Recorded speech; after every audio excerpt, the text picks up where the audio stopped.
절씩 교독하고 마지막 절은 함께 읽도록 하겠습니다. 제가 먼저 2장 3절을 읽겠습니다.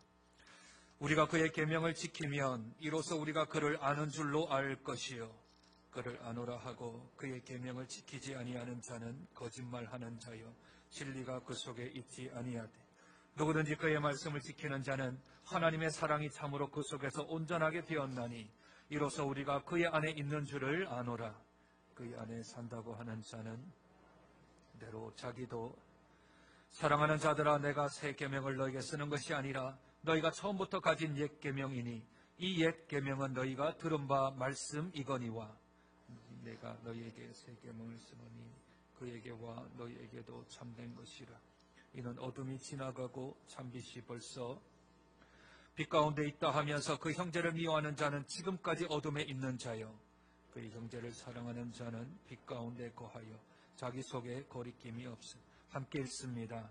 그의 형제를 미워하는 자는 어둠에 있고 또 어둠에 행하며 갈 곳을 알지 못하나니 이는 그 어둠이 그의 눈을 멀게 하였음이라. 아멘. 하나님을 믿고 신앙생활을 하며 교회를 출석하는 것 중에 가장 큰 은혜 가운데 하나는 우리의 죄의 문제를 해결할 수 있다는 것입니다. 우리가 예배 때 하나님 앞에 우리의 죄를 고백했습니다. 우리의 죄가 고백되어지면 십자가의 그 사랑이 예수 그리스도께서 우리를 흘리신 그 보혈의 피가 우리의 죄를 깨끗하게 씻어주실 줄로 믿습니다. 죄 사함을 받는 기쁨, 죄의 문제가 해결된 이것도 아주 큰 우리에게 기쁨과 감사와 평안과 안식거리이지만 이것보다 더 근본적인 문제가 있습니다. 이것보다 더 중요한 것이 우리에게 있습니다. 그것은 곧 오늘 사도 요한이 우리에게 말하는 바 하나님을 아는 것이다 하는 겁니다. 하나님을 아는 것 안에 죄사함이 포함되어져 있는 것이므로 더 큰 개념이 우리들은 하나님을 아는 것입니다. 죄를 부인하는 사람들이 있습니다. 나는 죄를 짓지 않았다고 하는 사람들이 있었습니다. 그 사람들은 그 속에 진리가 있지 않았고 그 속에 하나님의 계명이 없었으며 그들은 하나님을 참되게 모르는 자다 성경은 말합니다. 따라서 하나님을 알고자 하는 자, 하나님을 안다고 하는 자는 곧 하나님의 말씀을 지켜 행하는 자이며 그 말씀이 그 안에 있을 때 그의 행동이 그에게 하나님을 안다라고 하는 실제적인 지식이 있는 것으로 성경은 인정합니다. 사도 요한이 이 요한 1서를 쓰는 그 당시에는 지식이 아주 많은 사람들에게 있어서 고위 가치로서 여겨졌습니다. 참된 지식이 있는 사람만이 참된 성자요, 참된 지식이 있는 자만이 참된 진리를 알고 있다라고 그렇게 여겼던 시대입니다. 대표적인 예가 지난번에 한번 소개드렸던 영지주의자들, 영으로 있는 것들이 지식이 참된 그러한 진리다라고 주창하는 이들, 또는 헬라 철학자들, 그들 또한 플라톤이나 아리스토텔레스 같은 사람들도 지식만이 참된 진리다라고 말하며 지식으로 아는 것이 그것이 다 온전한 것이며 완전한 것이다라고 주장하던 때였습니다. 그러나 성경은 그렇게 말하지 않습니다. 온전한 지식이란 온전한 삶을 통하여서 증명되어지고 증언되어야 한다 성경은 말합니다. 아마 사도 요한은 지금 요한 1서 2장을 기록하면서 예레미야 31장의 말씀을 가져온 듯합니다. 예레미야 31장 33절과 34절을 제가 읽어드립니다. 내가 나의 법을 그들의 속에 두며 그 마음에 기록하여 나는 그들의 하나님이 되고 그들은 내 백성이 될 것이라. 그들이 다시는 각기 이웃과 형제를 가리켜 이르기를 너는 여호와를 알라 하지 아니하리니 이는 작은 자로부터 큰 자까지 다 나를 알미니라. 하나님께서 우리의 마음 안에 이제 하나님의 법을 새겨 주셨다 합니다. 우리의 영 안에 하나님의 규례와 법도를 새겨 주셨다 합니다. 따라서 이제 다른 사람이 하나님을 알려주지 않아도 성령께서 우리 안에 거하심으로 우리 안에 하나님의 법이 있게 되어지므로 큰 자나 작은 자나 다 하나님을 제대로 알게 되어진다 하는 거죠. 이 마음판에, 이 영혼판에 하나님의 법이 새겨진 사람들은 당연히 그 새겨진 대로 살아가게 되는 것이 인지상정이겠지요. 따라서 하나님의 법을 지키는 자가 하나님을 안다라고 말할 수 있게 되어집니다. 반대로 하나님의 계명을 지키지 않는 자, 하나님의 말씀을 따르지 않는 자, 하나님의 말씀을 전혀 그 말씀을 자기의 마음에 두려고 하지 않는 자는 하나님을 모르는 자가 되어집니다. 여기서 지키지 않는 자와 못 지키는 자는 조금 구별이 되어야 합니다. 나는 지키고 싶은데, 나는 그 말씀을 따라 행하고 싶은데 내 믿음이 연약하거나 내 상황을 이길 수 있는 만한 나의 믿음이 없어 쓰러지고 넘어지는 것은 다른 이야기입니다. 전혀 그 마음 안에 하나님 말씀을 지키고 싶은 마음이 없는 거죠. 하나님 말씀이 오면 거부감이 드는 겁니다. 하나님 말씀이 오면 나는 그게 싫은 겁니다. 그것을 내 마음 안에 두기가 싫은 거죠. 내 마음에 두기 싫은 것과 내 마음에는 있지만 내가 연약하여 못 지키는 것과 안 지키는 것은 전혀 다른 문제입니다. 나는 지키고 싶은데 못 지키는 것은 어린아이의 신앙이고, 내가 안 지키는 것은 어린아이의 신앙이 아니라 태어나지도 않는 신앙이기에 이것은 조금 구분해서 우리들이 생각을 해야 합니다.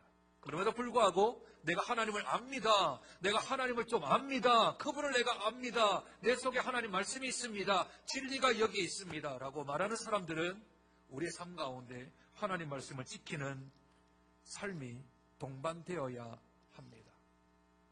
우리가 지난주에는 만약 뭐뭐뭐 하다면 이라는 6가지에 대한 질문들이 있었다 했습니다. 오늘 2장 3절부터 11절까지에는 뭐뭐뭐뭐 하는 자라는 말로 3가지를 통하여서 우리에게 다시 한 번 더 하나님을 아는 것에 대하여서 우리에게 말씀을 하고 있습니다. 그 첫 번째는 오늘 읽었던 3절과 4절입니다. 우리가 그의 계명을 지키면 이로써 우리가 그를 아는 줄로 알 것이요 그를 아노라 하고 그의 계명을 지키지 아니하는 자는 거짓말하는 자요 진리가 그 속에 있지 아니하되 누구든지 그의 말씀을 지키는 자는 하나님의 사랑이 참으로 그 속에서 온전하게 되었나니 이로써 우리가 그의 안에 있는 줄을 아노라. 하나님의 계명을 지키는 자, 하나님의 계명을 지키지 아니하는 자가 첫 번째로 등장하는 뭐뭐뭐뭐 하는 자입니다.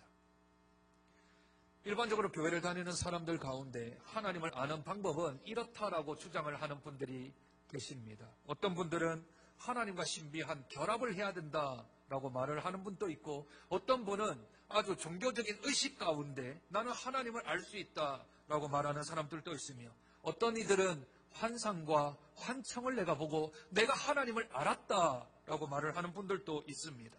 어떤 분들은 천사의 계시를 받기도 하고, 어떤 분들은 신학 서적들을, 전문 서적들을 읽고 내가 하나님을 좀 알았다라고 이야기도 하며, 어떤 이들은 종교단체에 가입을 하거나 그 활동들을 하고, 또는 황홀한 체험을 하거나 뛰어난 영성을 가진 사람들의 말을 듣고 나는 하나님을 알았다라고 말하는데 다 비성경적입니다.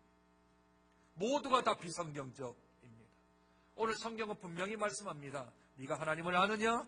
그러면 너는 하나님의 계명을 지키는가? 네가 하나님을 안다고 한다면 네가 하나님의 계명을 지키고 있는가? 네가 만약 하나님의 명령, 하나님의 말씀, 성경을 지킨다면 너는 하나님을 안다. 그러나 지금 너에게 성경의 말씀대로 지키지 아니하면 너는 지금 하나님을 모르는 거다. 라고 성경은 우리에게 분명히 말씀합니다. 오늘 말씀이 조금 이렇게 나선형적 논리 구조여서 읽으면 조금 어렵습니다. 같은 말을 반복하기도 하는 것 같은데 또는 다른 말을 하는 것 같기도 하고, 정확한 것은 이겁니다. 하나님을 계명을 지키는 것에 2가지가 연결되어져 있는데 그 하나는 아는 것이라는 것이 하나가 연결되어져 있고, 또 하나는 그의 안에 거한다라는 말로 연결이 되어져 있습니다. 둘 다 공통 분모는 지키는 겁니다. 내가 말씀을 지키는 것, 내가 성경을 지키는 것. 내가 성경을 지키면 하나님을 안다라고 얘기하고, 내가 하나님의 계명을 지키면 내가 그분 안에 거한다라는 개념을 성경은 우리에게 말씀하고 있습니다. 우리가 하나님 안에 거하고 내가 하나님을 알면 우리들은 마땅히 성경을 우리들이 지켜나가는 겁니다. 그 성경을 지켜나가는 것 가운데 오늘 아주 중요한 개념 하나가 등장합니다. 그 하나는 하나님의 사랑이라는 단어입니다. 다시 한 번 더 볼까요? 5절입니다. 누구든지 그의 말씀을 지키는 자는 하나님의 사랑이 참으로 그 속에서 온전하게 된다 합니다. 계명을 지키는 자는 하나님을 알고 계명을 지키는 자는 하나님 안에 거하는데 뭐가 거하는 거고 뭐가 아는 건가 하면 하나님의 사랑이 그 안에 온전히 거한다라고 말하며 우리에게 하나님의 사랑이라는 개념을 요한 1서가 가지고 오는 겁니다. 요한 1서의 전체 주제가 하나님의 사랑입니다. 아니, 하나님은 사랑이십니다. 하나님의 사랑이 아니라 소유격이 아니고 하나님 자체가 사랑이십니다. 하나님은 인격체이시지만 하나님의 정의를 할 때 성경은 하나님은 사랑이십니다. 그러므로 어떻게 보면 하나님이 사랑이 많으십니다라는 표현은 좀 틀릴 수 있습니다. 왜냐하면 사랑 자체가 하나님이신데 사랑 자체인 하나님이 많다라고 하는 개념은 틀린 말일 수 있겠죠. 하나님이 곧 사랑이십니다. 그러니 하나님인 사랑이 그 안에 온전히 임하는 사람, 그 사람을 가리켜서 하나님의 말씀을 지키는 자라고 얘기하고 또한 하나님을 알고 하나님 안에 거한다 하십니다. 그래서 계명을 요약하면 첫째는 하나님 사랑이요, 둘째는 이웃 사랑입니다. 성경을 요약하면 사랑이라는 한 단어로 요약할 수가 있게 되어지죠. 그런데 오늘 읽었던 6절에 보면 이렇게 말씀하십니다. 그의 안에 거하는 자는, 그의 안에 산다고 하는 자는 그가 행하시는 대로 자기도 행할지니라. 예수님이 행하신 대로 그도 행한다 합니다. 어떤 자가요?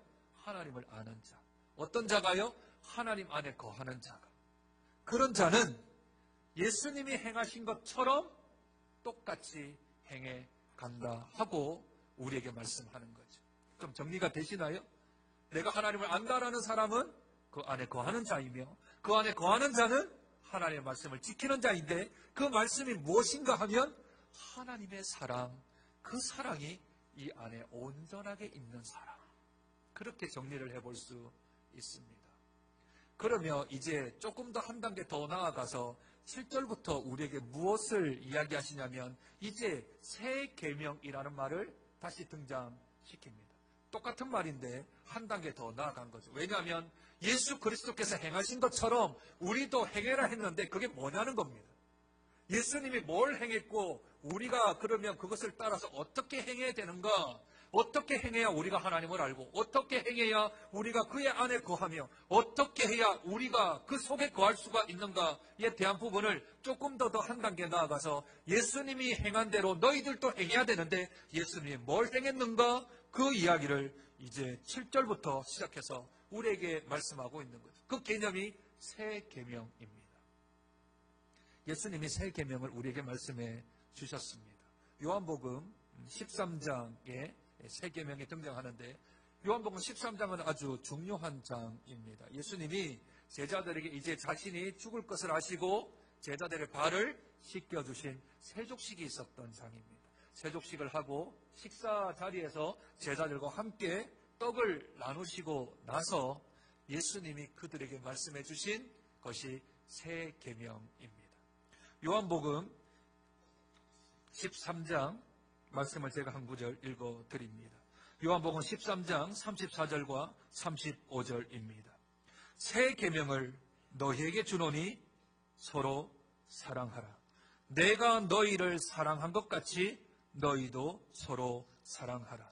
너희가 서로 사랑하면 이로써 모든 사람이 너희가 내 제자인 줄 알리라. 새 계명이 뭐라고요? 서로 사랑하라. 서로 사랑하라. 사랑하라라는 말이 서로 사랑하라. 누가요? 너희가 서로 사랑하라. 지금 이 자리가 어디라고요? 예수님이 세족식하고 제자들을 모은 자리에서 너희는 서로 사랑하라입니다. 새 계명은 이웃을 사랑하라, 또는 예수 안 믿는 사람 사랑해라 말이 아니라 예수 그리스도를 믿는 제자들에게 하신 말씀이 새 계명입니다. 너희는 서로 사랑해라. 사랑하면 어떤 일이 발생된다고요? 세상 사람들이 너희가 내 제자인 줄 알겠다 하시는 겁니다. 우리가 서로 사랑하면 그것이 새 계명인데 그 사랑을 통하여서 세상 사람들이 우리가 예수님의 제자인 줄 알게 된다는 겁니다. 그런데 그 구절 앞에 한 구절에 더 수식어가 있습니다. 내가 너희를 사랑한 것 같이. 내가 너희를 사랑한 것 같이 너희도 서로 사랑하라. 아까 6절 말씀과 연결되지 않나요? 요한일서 2장 6절과 연결되어지지요. 너희가 그의 말씀 안에 산다고 한다면 그가 행한 대로 너희도 행할지니라 했지 않습니까? 그러면 예수님이 우리에게 뭘 했는데요? 예수님이 우리를 사랑하시죠.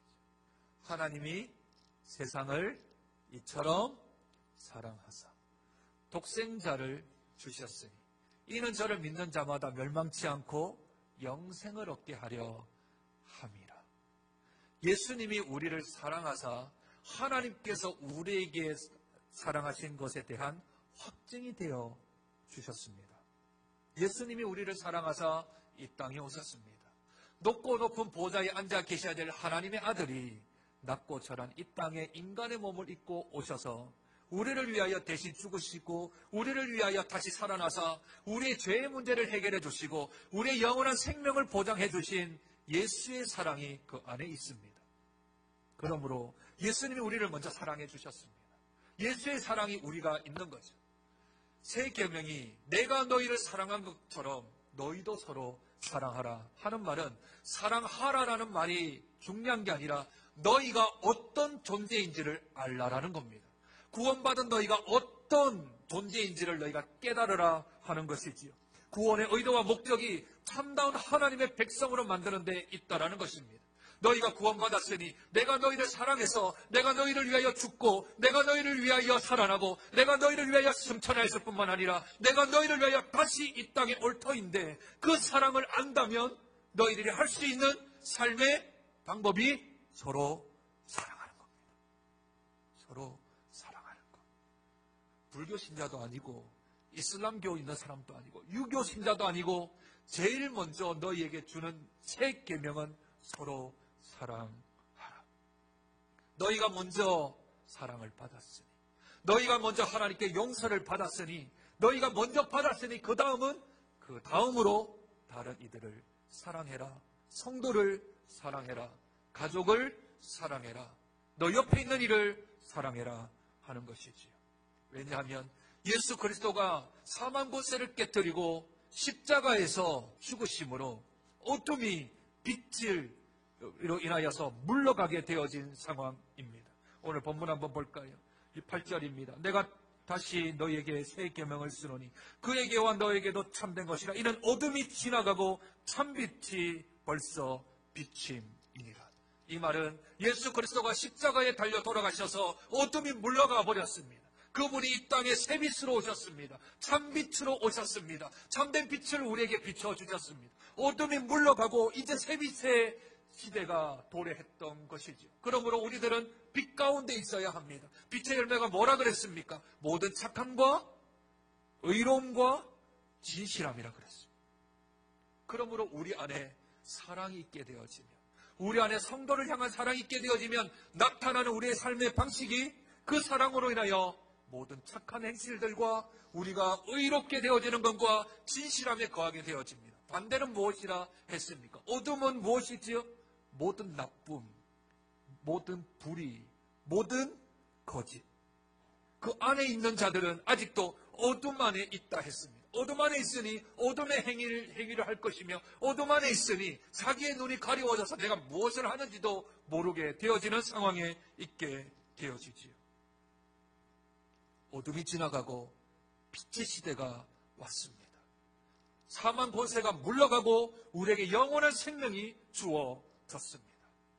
그러니 우리들이 빛 가운데 행해라 하나님은 말씀하고 계십니다.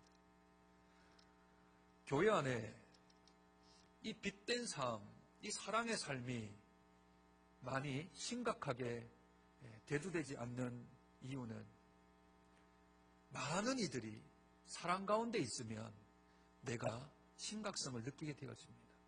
그렇지 않을까요?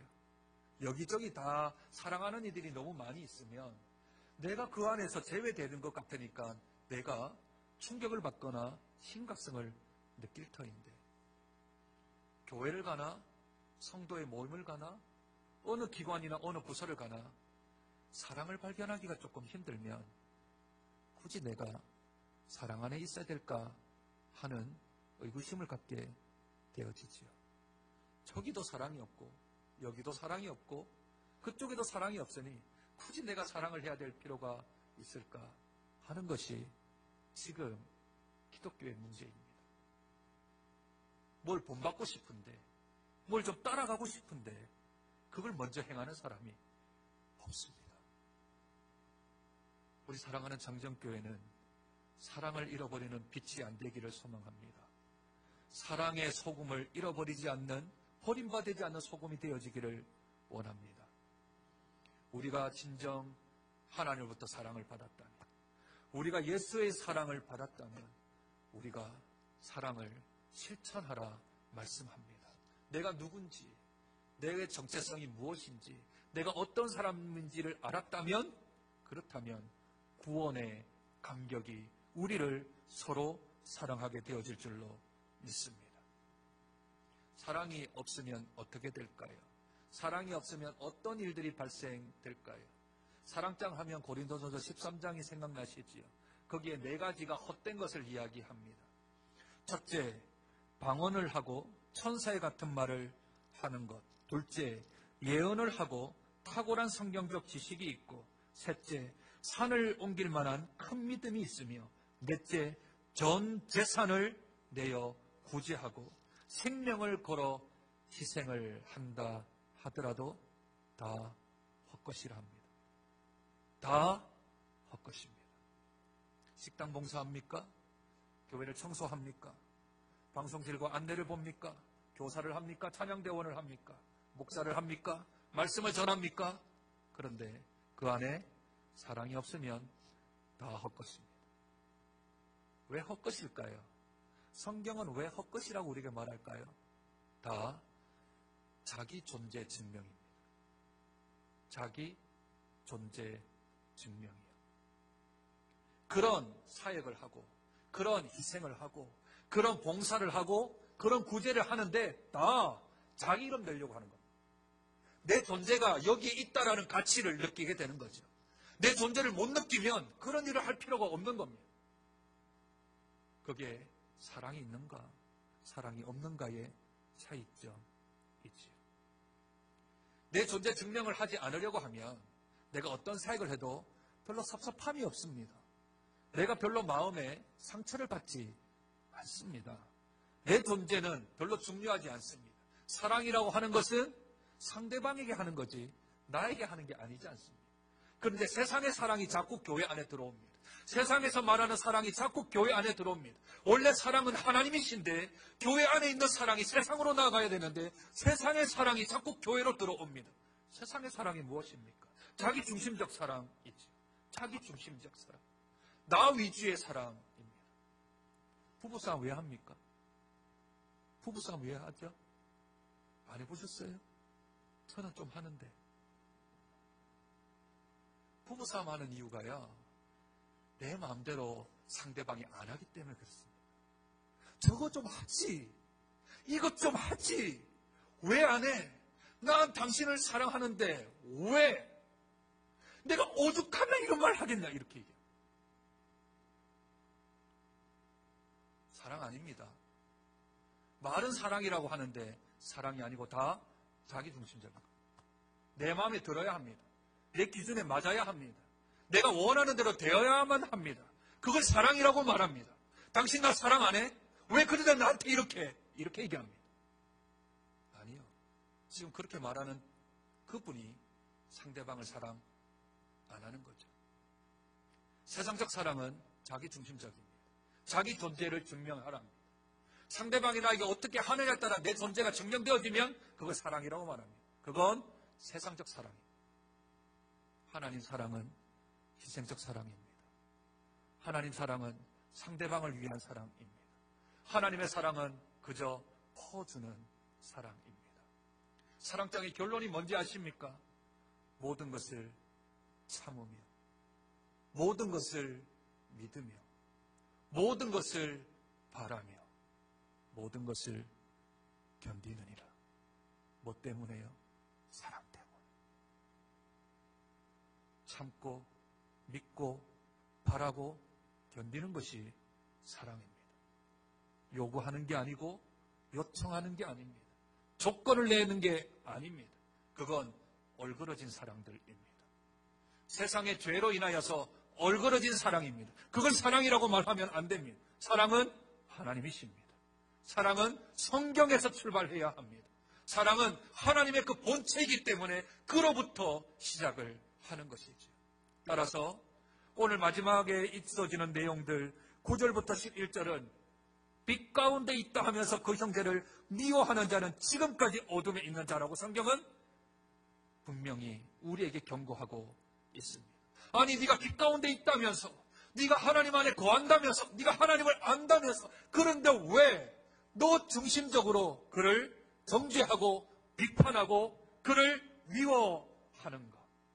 왜 빛 가운데 있다고 하면서, 하나님을 안다고 하면서, 하나님의 사랑이 있다고 하면서 왜 요구하고 평가하고 비판하는가? 그 속에는 빛도 없고 사랑도 없고 하나님도 없다고 말씀합니다. 참으로 내가 저 사람을 사랑하는가? 참으로 내가 저 사람에 대하여서 하나님의 사랑으로 대하고 있는가? 거기에 대한 아주 기본적인 그런 평가를 할 수 있는 방법, 도구가 하나 있습니다. 그것은 다름 아닌 내가 저 사람을 위하여 기도하는가. 가장 기본적인 겁니다. 가장 기본이 베이스예요. 내가 저 사람을 위하여 기도하는가. 목사가 성도를 사랑합니까? 그것을 분별하는 방법은 목사가 성도를 위하여 기도하는가. 성도가 목사를 사랑하는가. 그건 성도가 목사를 위하여 기도하는가. 자녀가 부모를 사랑하는가에 대한 기본적인 것은 자녀가 부모를 위하여서 기도하는가.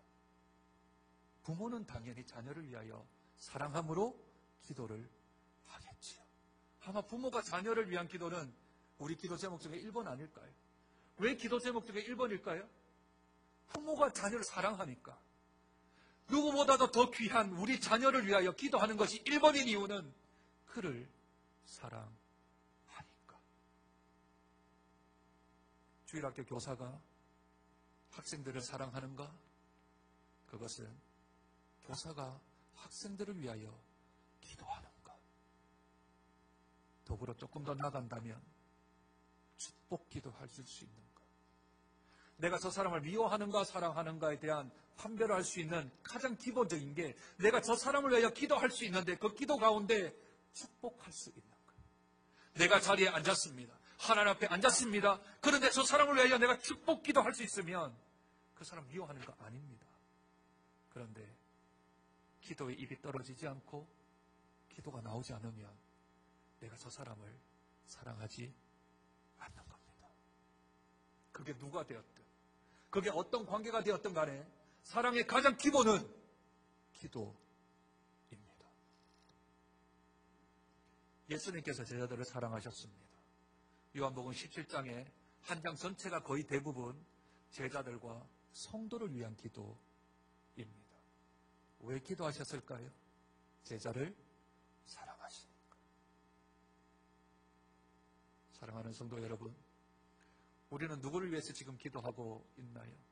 그 기도하는 바운더리, 그 기도 안에 있는 경계 안에 들어와 있는 사람들이 내가 사랑하는 사람들입니다.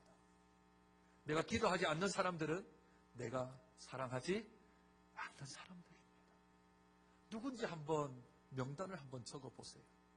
어떤 명단들이 내 기도 안에 들어와 있는지, 그리고 그 기도의 영역을 나와 관계가 좀 아픈 사람들, 나와 관계가 좀 먼 사람들, 나와 지금 서먹한 사람들을 한번 넣어보지 않겠습니까?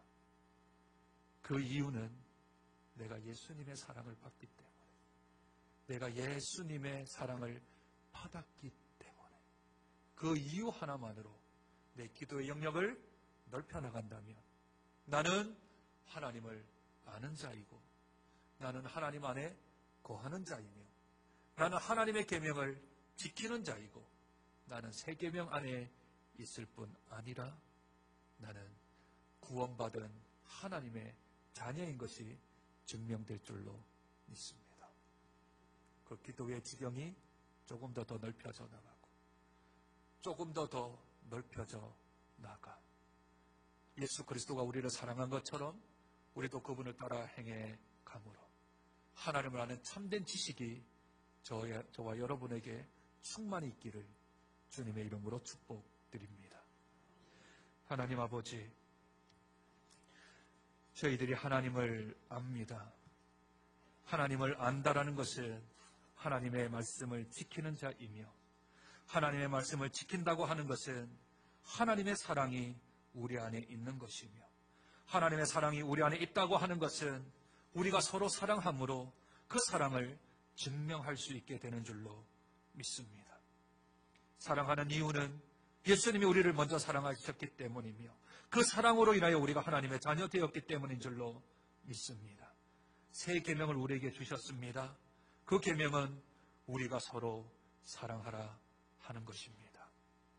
물질적으로도 사랑하게 하시고, 우리가 몸으로도 사랑하게 하여 주시고, 우리가 시간을 내어서도 사랑하게 하여 주시되, 그 사랑의 개념이 세상의 개념이 들어오지 아니하도록, 자기 중심적이 되지 아니하도록, 자기 존재가 증명되어지는 것으로 사랑이라는 말을 사용하지 않도록, 오직 사랑이란 건 하나님이시며 하나님의 방법이시며 하나님의 수단인 것을 깨달아 알아 자기 헌신적인 사랑, 자기를 내어주는 사랑, 모든 것을 참으며 모든 것을 믿으며 모든 것을 바라며 모든 것을 견디는 그 사랑이 우리의 신앙이고 우리의 믿음이 되게 하여 주시옵소서.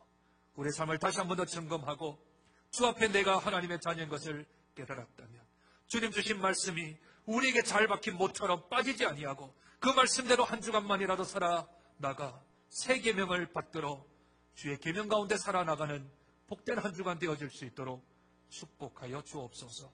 존귀하신 예수님 이름으로 기도드립니다.